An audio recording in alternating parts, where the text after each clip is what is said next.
There is a moment, and every person who has ever been underestimated knows this moment, where someone looks right through you, not at you.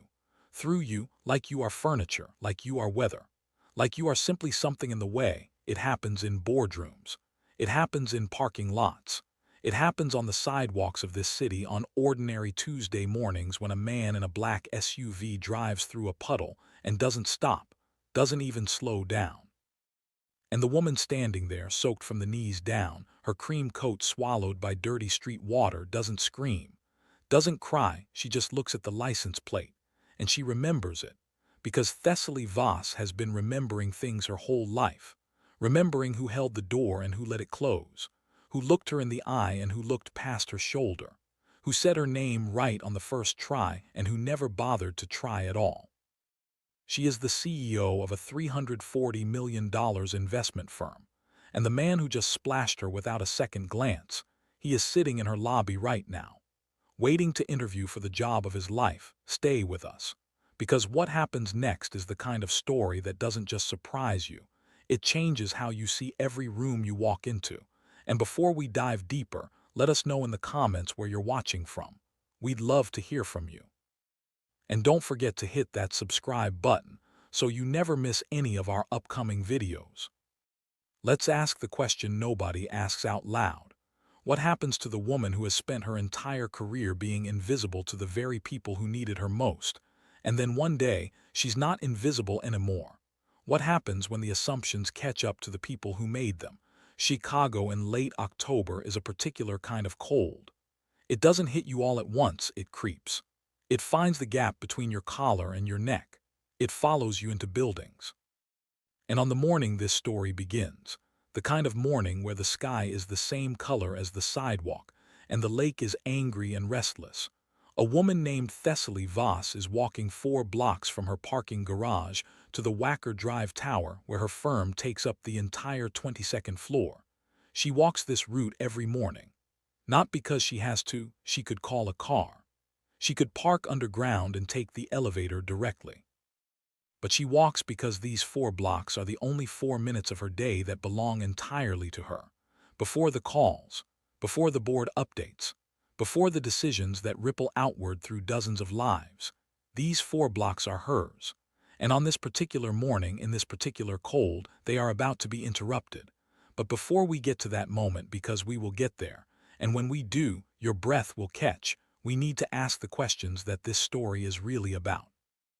Why was Thessaly the one being interviewed for so many years before she became the one conducting the interviews? What does it cost a person, a black woman in particular, building something extraordinary in spaces that were never designed to hold her, to maintain her composure every single day in rooms where people have already decided who she is before she speaks? And what do we reveal, truly reveal, about ourselves when we believe no one powerful is watching? Because here is what we know about power, and the story of Thessaly Voss makes this absolutely clear. Power, real power, is almost never what it looks like. It doesn't announce itself. It doesn't need to now. Corbin Ashwell, let's talk about Corbin, because this story is not a simple story and Corbin is not a simple villain. He is something more uncomfortable than a villain. He is ordinary. He is familiar. He is the kind of man you have probably met, possibly liked, even without ever realizing what he costs the people around him, simply by moving through the world the way he does. Corbin has never had to think about walking into a room and immediately being assessed, categorized, and quietly doubted. He has never prepared for a meeting by also preparing for the moment when someone assumes he is in the room by mistake. He has never heard his name mispronounced by someone who didn't bother to ask and then corrected them, and then watch them look annoyed that they were corrected. These are not experiences Corbin has had. And because he hasn't had them, he cannot imagine them. And because he cannot imagine them, he cannot see them happening around him. This is not cruelty, but it is a kind of blindness. And blindness in the wrong moment can do everything cruelty can do. On the morning of October 23rd, Corbin Ashwell is running 11 minutes behind. Not catastrophically late, but late enough to feel it. Late enough that he is distracted when he turns onto Lake Shore Drive in his rented black SUV, distracted by the GPS recalculating, distracted by the review of his interview notes sitting open on the passenger seat. He is thinking about first impressions. He is thinking about how to walk into a room. He is not thinking about the woman standing at the curb. He does not see the puddle. And when the tire finds it, that wide, shallow sheet of water that has gathered at the lip of the sidewalk after 2 days of rain, the splash is immediate, violent almost, the kind that reaches. What does Thessaly feel in that moment? This is the question the camera will try to answer. Not with words, with her face. Because she doesn't gasp. She doesn't step back. She stands very still, the way a person stands still when they have learned through long and careful practice not to let shock register publicly. She looks down at her coat, cream-colored. The coat she bought herself when Voss Meridian Capital closed its first 8-figure deal. A coat that cost more than her first month's salary at her first job out of college. A coat she has worn exactly 6 times. Then she looks up, at the black SUV, already moving away. She watches it for exactly 3 seconds. Then she takes out her phone, opens her calendar, and keeps walking. But here is what Corbin doesn't know.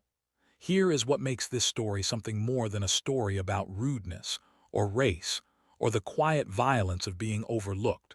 Corbin doesn't know that the woman standing at that curb is the person whose name is printed at the top of the interview confirmation email sitting in his inbox. He doesn't know that 30 minutes from now, he will walk through a set of glass doors, be greeted by a receptionist, and be led into a conference room where that same woman, coat changed, composure absolute, will extend her hand and say simply, "I'm Thessaly. Thank you for coming in." He doesn't know that she will already know who he is, and he will have absolutely no idea who she is, not yet. So we ask you this, and we want you to sit with it before we continue. What do you do in the moments when you think the stakes are low, when you think the person in front of you doesn't matter, when you think the audience is nobody? Because Thessaly Voss has spent her entire life as someone's background character, and she has been taking notes the whole time. Thessaly Voss was born the second daughter of Augustina and Wendell Voss, in a house on South Calumet Avenue where the radiator banged every winter like it had something to say. Her mother, Augustina, taught 4th grade for 27 years and believed, with the specific, unshakable faith of someone who has dedicated their life to something small and enormous at the same time, that education was not a ladder you climbed. It was armor you wore, and she dressed her daughters in it every single morning. Her father, Wendell, drove a CTA bus on the 4 Cottage Grove line. He left the house at 4:30 in the morning every weekday and came home smelling like diesel and the particular exhaustion of a man who has spent 8 hours absorbing other people's days. He didn't talk about work much. But sometimes, when Thessaly was small, she would stay up to hear him come in, and she would watch him sit at the kitchen table and roll his shoulders slowly. The way a person releases a weight that doesn't come off entirely, just enough to sleep. And she understood, without anyone ever explaining it to her, that some people carried things the world didn't bother to see. She never forgot that image. She still hasn't. Thessaly was not the kind of child people predicted great things for publicly. She was quiet in the way that gets misread as shy, which she was not. She was thinking, always thinking, processing the room, cataloging who was being heard and who wasn't, noticing which ideas got credit and who the credit went to. By the time she was 14, she was managing the finances for her church's youth group, not because anyone assigned her to it, but because she sat down one Sunday, looked at the accounting ledger, and quietly corrected 3 months of errors without announcing she'd done it. The youth director found out 2 weeks later and came to Augustina in something approaching awe. "Your daughter," he said, "sees things other people don't see." Augustina looked at him with the patience of a woman who already knew. "Yes," she said. "She always has." DePaul University. 2006. Thessaly arrives with one suitcase, one scholarship, and a specific kind of hunger that doesn't come from wanting more. It comes from having seen exactly what it costs to have less. She is one of a small number of black women in her economics cohort. This is not something anyone announces. It is just something she knows, the way she always knows these things from the first scan of a room. She does what she always does. She listens twice as hard, works twice as long and makes herself excellent in ways that are impossible to overlook. It works. Mostly. There is a professor, she will not name him in interviews years later, but people who were there know, who returns her first paper with a B- and a note that her analysis is ambitious but overreaching. She rewrites it, turns in the same argument with different framing, gets an A- from a different professor who reviews it blind. She keeps both papers. She keeps them for years. This is how Thessaly Voss learns one of the most important lessons of her life. The work is rarely the thing being judged. You are being judged. And if the judge doesn't know how to see you, you must find a different judge. After graduation, she spends 6 years at a mid-sized asset management firm downtown. She is good. She is very good. But being very good, she discovers, has a particular shape in certain rooms, and that shape is, "We have great plans for you. We just need you to be patient." She is patient. She is patient for 6 years, and then she watches someone with less experience and less accuracy get the promotion she has been patient for. He is pleasant. He plays golf. He does not have to explain himself when he walks into the room. She resigns on a Thursday, takes the weekend. On Monday morning, she opens a laptop and begins to build what will eventually become Voss Meridian Capital. The early years are not cinematic. They are grinding and unglamorous and punctuated by moments of such profound doubt that she will later describe them, in a commencement speech, as the years I spent learning that failing quietly is still failing, and that's okay. First startup, a fintech platform for small business owners, runs out of funding in month 14. She dissolves it cleanly, pays back every early investor she can, and files the lessons away. Her second attempt collapses when her co-founder, someone she trusted, someone she called a friend, pulls his portion of the seed funding 2 weeks before a major pitch. She does the pitch alone. The investors pass. She drives home on the 90 West and sits in her car for 40 minutes. Then she goes inside, and she starts again. Voss Meridian Capital comes together in her 33rd year, built on a strategy so specific and so carefully researched that the first serious investors who see it stop arguing about risk within the first 15 minutes of the presentation. She grows it slowly, intentionally. She is not interested in growth that outpaces wisdom. She has seen what that does to firms, to people. She is interested in building something that will still be standing when she is 75. By the time she is 38, the firm manages $340 million in assets. She has 15 full-time employees. She has been featured in exactly 2 publications, both by choice, both on her terms, and has turned down 4 requests for profiles in outlets she has decided. For her own reasons, she does not want her story told by. She is, in the industry, a known quantity to the people who matter, and almost entirely invisible to the people who don't bother to look. Corbin Ashwell, meanwhile, has lived a parallel life in the same city that has almost never intersected with hers, except once, 2 years ago. A bankruptcy restructuring. A firm called Alderton Haverstock Partners, where Corbin had worked for 6 years, nearly collapsed under the weight of 3 bad quarters and a risk exposure their leadership had hoped no one would notice in time. Someone noticed. Someone quiet and precise, operating under the designation Meridian, stepped in with a structured investment that gave Alderton Haverstock the bridge it needed to survive. The deal was done through intermediaries. It was never publicly attributed. Alderton Haverstock survived, and then, 8 months later, reorganized, and let Corbin Ashwell go in the restructure. He spent 2 years believing his layoff was bad luck, bad timing, the cost of corporate survival that sometimes claims innocent casualties. He never knew who Meridian was. He never thought to ask. Now it is October 23rd. He is 37 minutes away from walking through her doors. And Thessaly Voss is walking 4 blocks in the cold, thinking about the meeting ahead, thinking about what she will learn about this man today, not from his resume, not from his answers, but from the moment right before the interview officially begins, from how he moves when he thinks the stakes are low. And then, the tire finds the puddle, and the test begins. Let's go back to the moment, because the moment deserves to be seen slowly. The water hits in a fan, the physics of a wide, shallow puddle at speed, and it reaches Thessaly from the hip down. The coat takes the worst of it. The hem, the front panel, the left sleeve. She feels the cold of it through her clothing instantly. The way cold water always finds skin faster than it should. She stands still 3 seconds, maybe 4. She does not look around to see who saw. She already knows who saw. Behind her, approximately 12 feet back, a young analyst from her own firm, a 24-year-old named Pruitt Hale, who has worked at Voss Meridian for 7 months and has the particular instinct for awkward situations that comes from being tall and easy to spot, freezes on the sidewalk with his coffee cup halfway to his mouth. He saw everything. He looks at his CEO. He looks at the SUV, now 40 feet away and not slowing. He looks back at his CEO. Thessaly turns and sees him. "Pruitt," she says with the absolute calm of a woman who has been practicing this calm for her entire adult life. "Good morning," he swallows. "Good morning, Ms. Voss. Do you need I can get? I'm going to stop back at the garage and change." She is already consulting something in her phone. "Tell Soren I'll be 15 minutes later than scheduled. Push the 9:30 back to 9:45.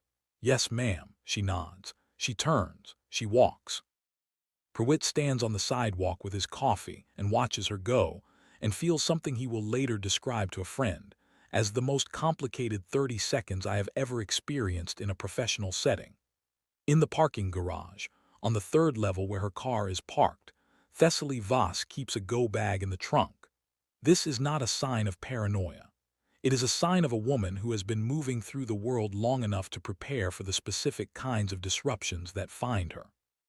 Change of shoes, 1 pair of flats, 1 pair of heels, a blazer in navy, a silk blouse still in its dry cleaning bag, everything coordinated, everything ready. She changes in the backseat of her car with the precision and speed of a woman who does not have time to be thrown. She does not cry. She does not call anyone to vent. She sits for exactly 90 seconds with her hands folded in her lap and her eyes on the concrete pillar in front of her, and she breathes.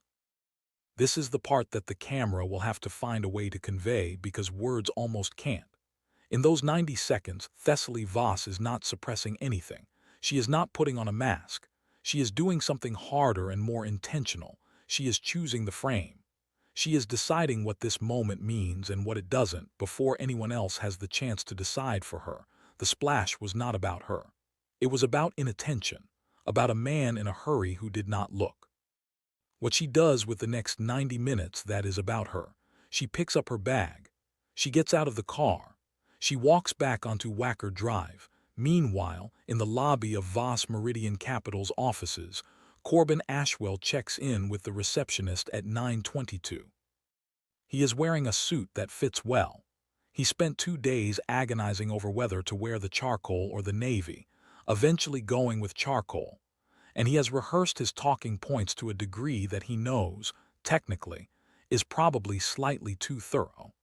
He has practiced at this in the way of someone who has been on enough interviews in the last 2 years to have developed systems for them. He settles into a chair in the glass-walled waiting area that overlooks the 22nd floor's main corridor and does what people do when they're nervous and trying not to look nervous. He checks his phone. He straightens the folder on his lap. He reads the same sentence of an email 3 times without absorbing it. He does not think about Lake Shore Drive. He has already forgotten Lake Shore Drive. Soren Malik comes to collect him at 9:43. Soren is the kind of person who radiates professional warmth in the specific way that makes you feel immediately seen and simultaneously slightly evaluated. He shakes Corbin's hand, asks about the commute, listens with what appears to be genuine interest to the answer, and then walks him down the corridor toward the conference room that looks out over the river. MS. Voss will be right with you, Soren says, offering water or coffee, neither of which Corbin can decide on, so he says water and then second-guesses it immediately. Soren leaves him in the conference room. Corbin looks out at the river. He looks at the framed quotes on the wall, 3 of them, none attributed, all pointed. He reads the one closest to him twice. The room always knows what you think of it. Walk accordingly. He is not sure what to make of that. The door opens, and Thessaly Voss walks in. She is in navy today, the blazer from the go bag, paired with black trousers, the heels. Her presence in a room is the kind that doesn't announce itself loudly, it adjusts the room. The temperature changes slightly. The quality of attention sharpens. She extends her hand. "I'm Thessaly. Thank you for coming in." Corbin stands, shakes her hand, says the things a person says, sits back down. He does not recognize her. He looks at her the way he looks at everyone in an interview, with the calibrated friendliness of a man who knows this is a performance and has practiced it well. He does not look at her the way you look at someone you have wronged, because he does not know he has wronged her, and Thessaly sees this. She sees the absence of recognition, the absence of guilt. She sees a man who drove through a puddle and genuinely moved on, not because he is hiding it, because it didn't register, because she didn't register. She makes a small note, not on paper, in the ledger she keeps inside herself, the one she has been filling since she was 14 years old, sitting in the front row with her hand up. "Let's get started," she says, and she smiles. The interview begins with the standard architecture of these things: background, career arc, philosophy of risk management, approach to team building. Corbin is good. He is genuinely good, and this is important because this is not a story about an incompetent man. He answers well. He has real expertise and he knows how to present it. He makes her laugh once, genuinely, with an observation about the absurdity of a particular type of investor panic. She appreciates it, but she is watching something else, underneath the answers. She is watching how he talks about the people he has managed. Whether he says "my team" or "I," whether the stories he tells about success center himself or distribute credit. Whether when he describes a mistake, and she asks him directly, calmly, to describe a significant professional mistake. He locates the error inside himself or finds someone to share it with. These are not trick questions. They are simply the things that interest her, the things that tell her what she actually needs to know. 40 minutes in, she asks the question she has been building toward. "Tell me about your time at Alderton Haverstock, specifically the restructuring period 2 years ago. How did you experience that from the inside?" Something shifts in his face. Small, but she sees it. He talks about it carefully. He talks about the uncertainty, the morale challenges, the leadership decisions he sometimes disagreed with but respected. He talks about being let go with what sounds like genuine equanimity, processed, filed, moved past. He says the restructuring was nobody's fault really, just the math of survival. "You follow who invested to stabilize the firm?" she asks. He shakes his head. "It was handled above my level. Some outside fund, I think. Never got the details." She nods.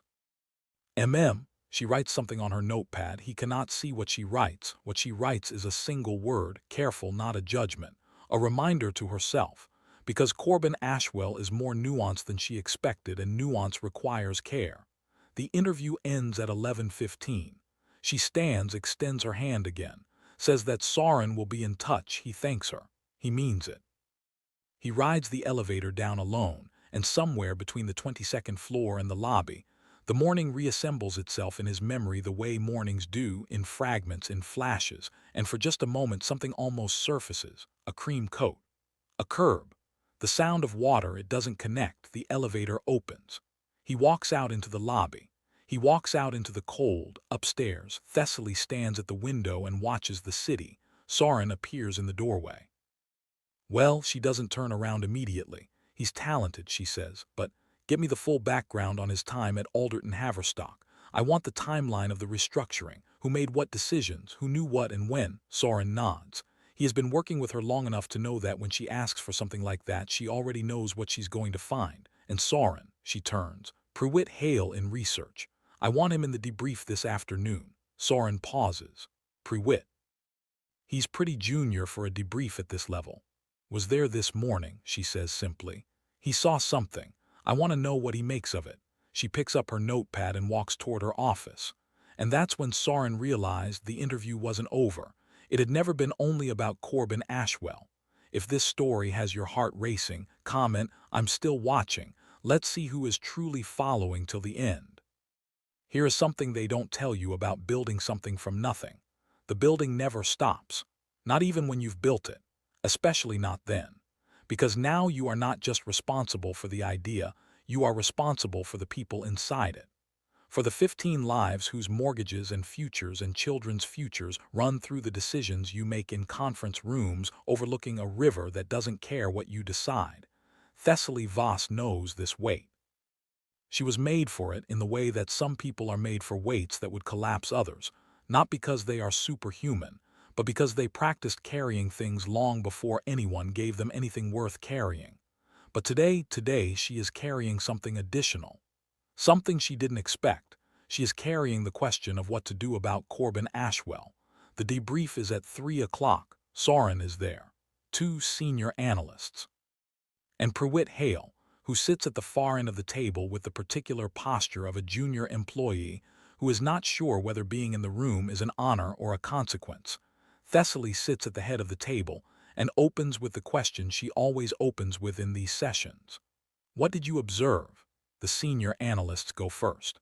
They have reviewed Corbin's financial modeling samples. They are impressed with his methodology on 2 of the 3 cases. The third has an approach they find slightly dated, workable, but not the direction the firm is moving. Soren speaks about the interview tone, controlled, professional, good instincts for calibrating warmth without performing it. Then Thessaly looks at Prewitt. Prewitt, he sits up. Yes, Ms. Voss, you saw the candidate this morning. A pause. She can see him deciding how much to understand in what she just said. Yes, he says. I was behind you on Wacker, when the car went through the puddle. 2 senior analysts glance at each other. Neither knows what he's talking about. Tell me what you observed, she says. The car didn't slow down at all. Prewitt stops, recalibrates. The person driving the car didn't stop or acknowledge what happened. After that, Prewitt thinks. You told me to tell Soren you'd be late. You didn't. You were very calm. You handled it and kept moving. She nods. Did the moment tell you anything about the candidate? He is quiet for a long time. Long enough that one of the senior analysts shifts in his chair, then Prewitt says, It told me he doesn't notice things that cost other people something.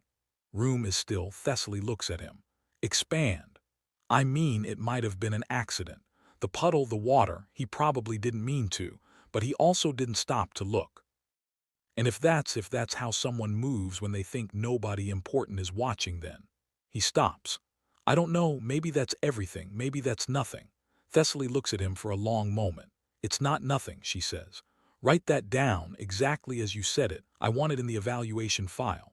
Later, alone in her office, Thessaly reads through the background report Soren compiled on Corbin's time at Alderton Haverstock.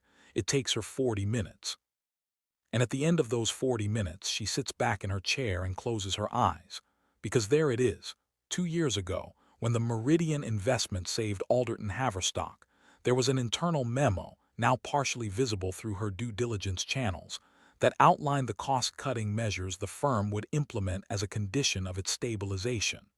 The memo listed recommended personnel changes, senior roles to be consolidated, redundancies to be eliminated.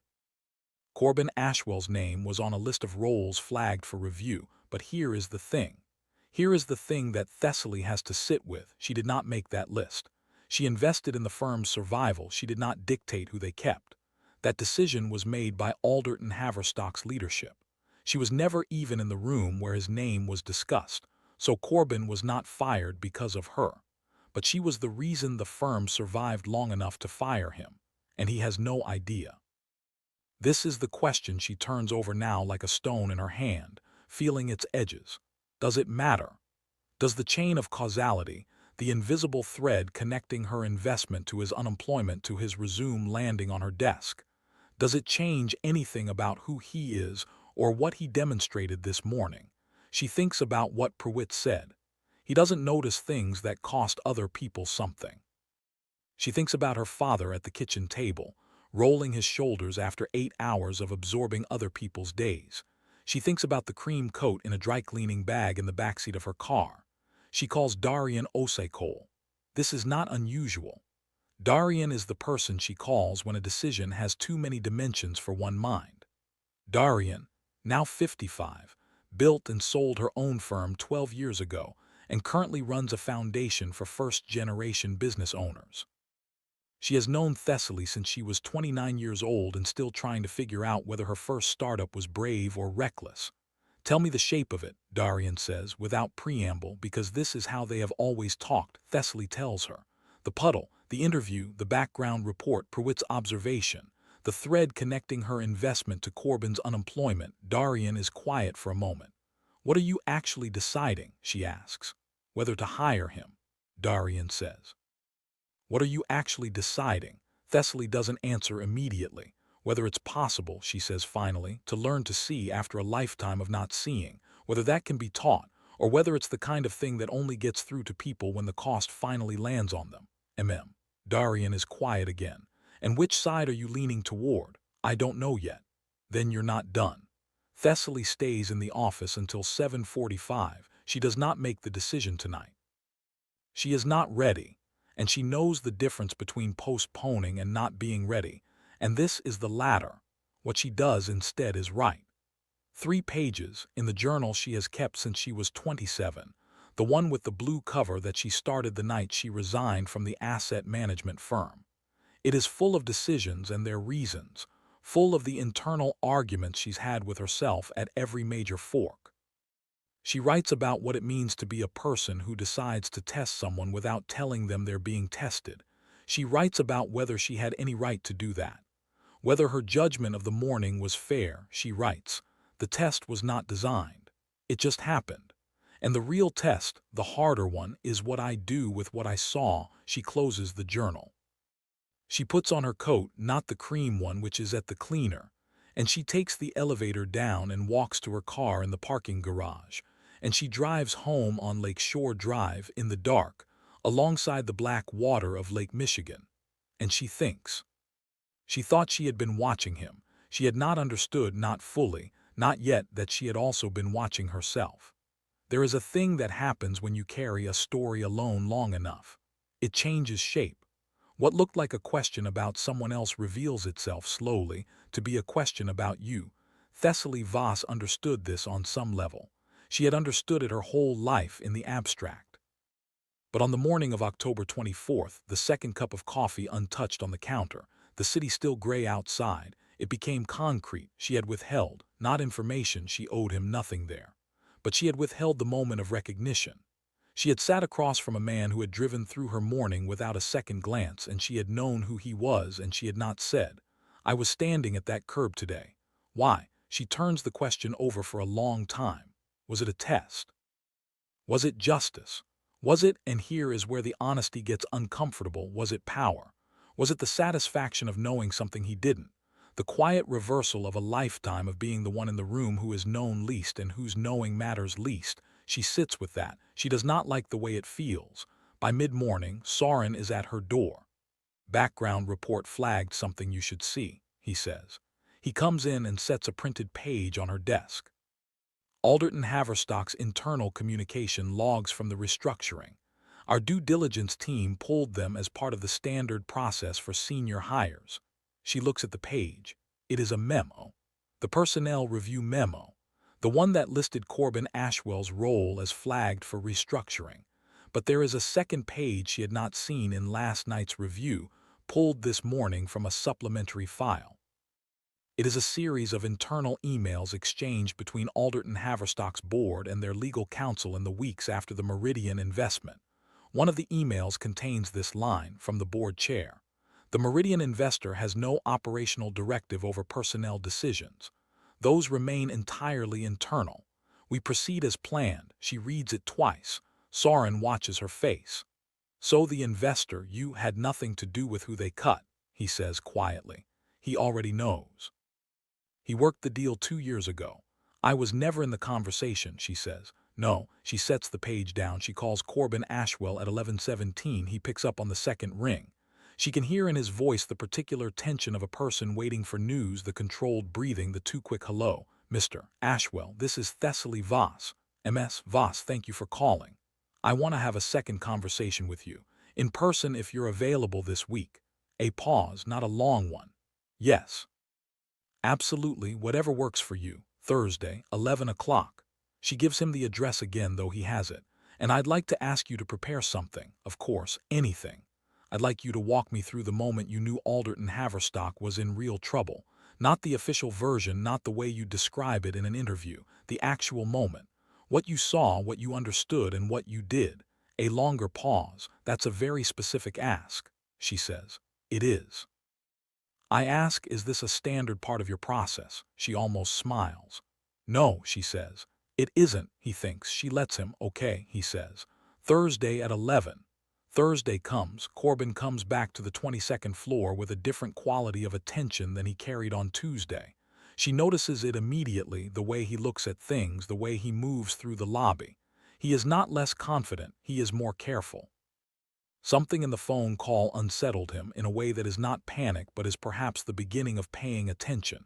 She brings him to her office this time, not the conference room. The office has a different weight to it. You are not a candidate here. You are a person she has decided to speak to honestly. They sit. She does not begin with the question she gave him to prepare. She begins with something else. Do you remember Tuesday morning? She asks. The drive in. He looks at her. Yes. Tell me about it. He describes it, the traffic, the rain, the navigation, the notes he was reviewing. He is honest about being distracted. He doesn't yet know where this is going. Did anything happen on the drive? She asks, and she watches his face. She watches for the long silence, the place where memory and conscience intersect. He goes quiet, and in the quiet she sees it the moment the puzzle piece moves. Lakeshore Drive, he says slowly. There was a puddle. I was there, someone on the sidewalk. Yes, she says. And she watches the color change in his face. Not dramatically, but it changes. That was, he stops. Yes, she says. He closes his eyes, opens them. I didn't stop, he says. No, I didn't look. Room holds the weight of that. She doesn't fill the silence. She lets him be inside it. I'm not telling you this to embarrass you, she says finally, or to punish you. I'm telling you because what happened on Tuesday morning is connected to why I called you back here. And I want you to understand the connection. He is listening in the specific way of a person who has put everything else down. She tells him about the Meridian investment. She does not over-explain it. She simply places it on the table between them. She was the investor. She saved the firm that let him go. She had nothing to do with his layoff specifically. And she knew who he was before he sent his resume because she had reviewed the firm thoroughly before the investment and remembered the names. She tells him she scheduled the interview herself. He sits with this for a long time. You wanted to see who I was, he says. I knew who you were professionally, she says. I wanted to see how you moved. He nods slowly. And Tuesday morning told you something. Tuesday morning told me something, she agrees. What did it tell you? She looks at him steadily. That you don't notice things that cost other people something, she says. When you think the stakes are low. He doesn't argue. He doesn't defend. He sits with it the way a person sits with a truth that lands correctly even when it doesn't land comfortably. Is that, he stops, starts again. Is that disqualifying? She doesn't answer immediately. That, she says finally, depends entirely on what you do with having heard it. And that's when she understood, not every test is meant to produce a verdict. Some of them are meant to produce a mirror. Thessaly Voss hired Corbin Ashwell, not immediately. Not simply. Not without a series of conversations that were unlike anything in the standard professional playbook. Conversations in which she was more direct than comfort allowed, and he was more honest than ego usually permits. She hired him because he passed the only test that ever mattered to her, not the financial modeling. Not the interview answers. Not even the portfolio strategy he outlined on Tuesday. She hired him because when she placed the truth in front of him, the whole complicated shape of it, the puddle and the investment and the invisible thread and Pruitt's quiet observation. He did not reach for an excuse. He did not minimize. He did not ask her to understand the pressures he'd been under, the distraction, the stress. He said, "You're right, I didn't look, and I should have." And then he said something she didn't expect. Been moving through rooms my whole life assuming I knew what mattered. I'm starting to think I've had the list wrong. She had looked at him for a long moment. So have most people, she said. The ones worth keeping are the ones who figure it out before it's too late to do something about it. Darian, when Thessaly told her, was quiet for a moment. Then she said, "Was it grace, or was it strategy?" Thessaly thought about it. "Can it be both?" Darian laughed, a warm, knowing sound. "With you? Yes, it can. But here is what Thessaly said in her journal the night she made the decision. Here is what the camera can only try to approximate because some things are internal, and internal things resist visualization, and this story knows that. I have spent so many years watching people look past me that I became an expert in what it looks like. The angle of the eyes, the slight pivot toward someone else, the question directed to the man next to me. I became an expert because expertise was the only protection I had. But expertise in being overlooked is a strange thing to carry. It sharpens you. It makes you precise. And sometimes, not always, but sometimes precision becomes its own kind of blindness. You see the offense so clearly that you stop seeing the person who committed it. Corbin Ashwell drove through my morning without looking. That's true. But I have also spent my career building something for a world that doesn't always look carefully at what it's driving past. And if I only hire people who have never made that mistake, who have always seen, always noticed, always stopped, I will never hire anyone who grew into that seeing. I will only hire people who already had it given to them. And that has never been the kind of firm I wanted to build. She kept the cream coat. She had it cleaned twice, and the water stain faded almost completely. Almost. There is still, if you look closely in a certain light, a faint shadow along the left hem. She kept it anyway. She wears it, because some things are reminders. And she has never been a person who looks away from what needs to be remembered. On Corbin Ashwell's first day at Voss Meridian Capital, Thessaly stopped by his desk in the morning. She said only, "The first thing I ask of everyone here is that you notice the room before you enter it, not just professionally. Actually, the people in it, what they're carrying, what they're not saying. Can you do that?" He said he would try. She nodded. Trying is where it starts. She walked back to her office. Pruitt, passing in the corridor, caught the exchange. He didn't say anything, but he understood. There is an old idea, older than any story anyone has ever filmed or told, that says we are most fully revealed not in our triumphs, but in the 60 seconds when we think no one who matters is watching. Thessaly Voss has lived that idea, has been on the wrong side of it and the right side of it and the complicated side of it that doesn't fit cleanly into either. She has built a $340 million firm from a rented desk and a scholarship and a father who drove a bus and came home rolling his shoulders at the kitchen table. She has worn armor every day of her adult life, not to hide, but to survive long enough to get somewhere she could build something. And she has learned slowly, painfully, with the kind of honesty that only comes from long practice, that the strongest rooms are the ones where people finally learn to see each other. Not perfectly. Not without the history, but clearly enough to try. And that's when she understood not every loss is the end.